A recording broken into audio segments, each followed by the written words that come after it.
I extend my sincere appreciation to the Comesa Secretariat and the Comesa Business Council, in close collaboration with Kenya's Ministry of Investments in Trade and Industry, for convening this platform, which reinforces the importance of regional collaboration, trade integration, and private sector engagement. Allow me to begin by highlighting who we are as Kenya Association of Manufacturers. KAM is a business member organization representing value-add companies and associated services in Kenya. At the core of our mission is our purpose: creating prosperity for the nation through sustainable industrialization. Established in 1959, KAM represents over 1,300 members who are grouped into 14 sectors. KAM has also regional presence in 7 strategic areas across the country to drive county-driven advocacy initiatives. We are at the forefront in driving fact-based policy advocacy towards the formation of industrial policies that strengthen and support the country's economic development. We promote trade and investment and encourage the formulation, enactment, and administration of sound policies that facilitate a competitive business environment and reduce the cost of doing business. KAM also provides an essential link for cooperation, dialogue, and understanding with the government and other key stakeholders by representing its members' views and concerns through fact-based policy advocacy. I am happy to note that KAM sits on the CBC board, where our former board chair, Mr. Mushai Kunia, serves as the first vice president.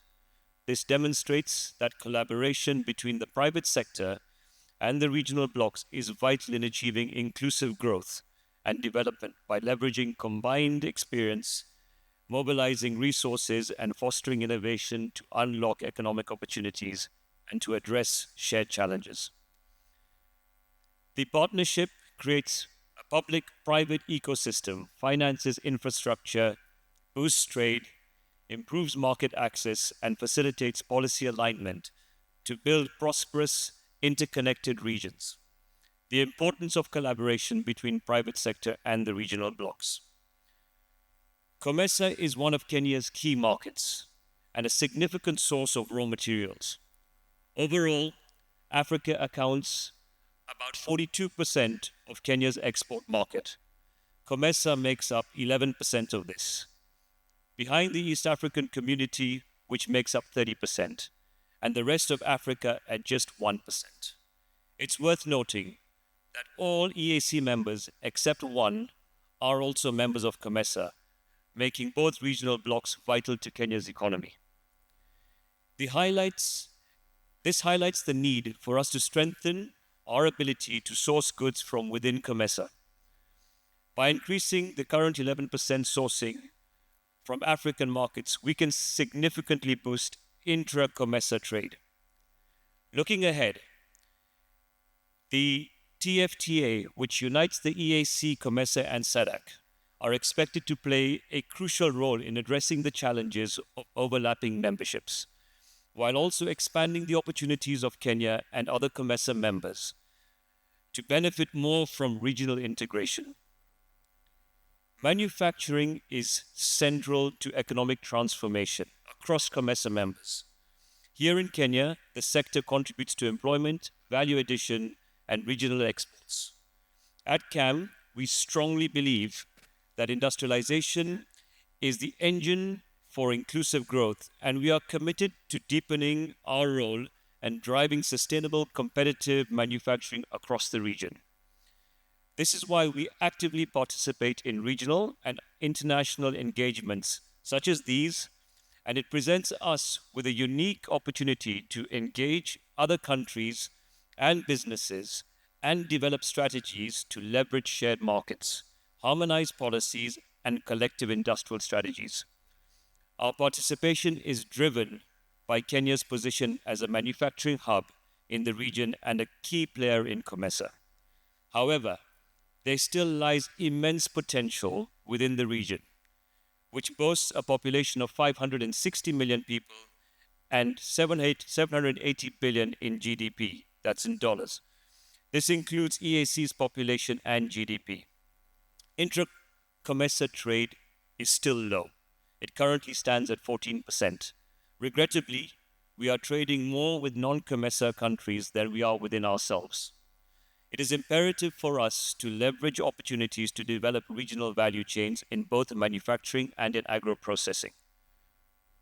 Additionally, there is a high concentration of similar product lines across Comesa region, predominantly at the finished state level.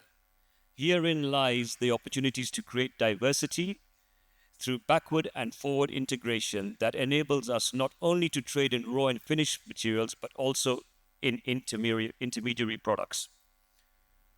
We also have an opportunity to tap into the emerging industries, including renewable energy technology, circular economy, and digital manufacturing. Fortunately, Comesa has been a seamless trading bloc for Kenyan manufacturers with minimal market access challenges. Nevertheless, we still face some bottlenecks which hamper the growth of intra-Comesa trade, which can be resolved by taking deliberate measures to reduce the cost of doing business while enhancing the ease of doing business. A resolution of persistent trade barriers. Even though Comesa has a small number of non-trade barriers, the existing ones, such as those touching on edible oils and dairy, have taken over 10 years to resolve. Colleagues, and I think this is an important emerging issue, we are increasingly seeing new barriers to trade through introduction of domestic taxes and levies, particularly excise duties on intermediary and raw materials. In some cases, these taxes are even being applied to imports from within our own Comesa region. While such measures may be driven by well-intentioned local policy objectives, they distort regional markets, go against the spirit of the free trade area. They disrupt supply chains, raise production costs, and discourage cross-border trade and investment.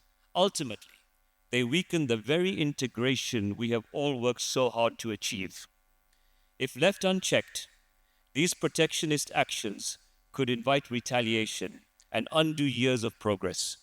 And if carried forward into new frameworks, such as the tripartite TFTA and the AFCFTA, they will stall progress and prevent these agreements from achieving their goals of a truly unified African market.